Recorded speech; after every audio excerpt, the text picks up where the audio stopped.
andilu fi daje bi nag daje lislaam la du daje lekk ak naan loolu moo tax ñu dellu si waat pour ku fi jóge nga xam ni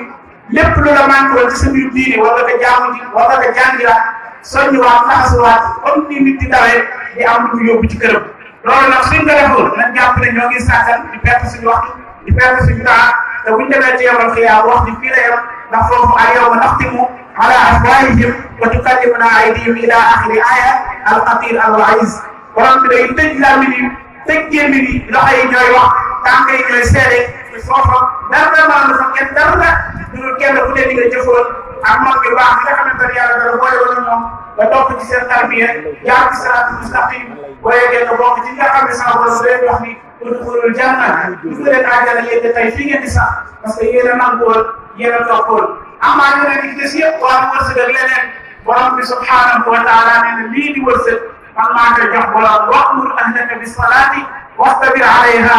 ila axiri aya alqatir alwaiz njaboot gi digal leen ñu topp seen borom jaamu yàlla te bàyyi caaxaan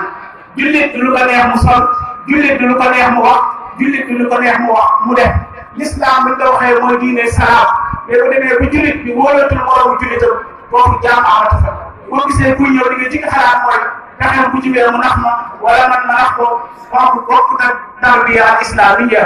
diine l'islam tere na ko ŋàññi na ko nañ tuubaat ñun ñëpp ñu dellu si waat suñu borom ñu jàppante te yàlla rek tax bis biñ ko defee lépp dina dox ndax diine ji diine yi jàmm la jàmm nag buñ ko waxee mooy bu tane sa borom dimbali ci lépp lu mën a doon moo xam ci xam-xam wala ci am-am wala ci jëf-jëf. wasalaamu aleykum wa rahmatullahi wa barakatuh. kullu aamin wa antum bi alfi xayr. ashkurukum jamian ala talabiyati da'watina.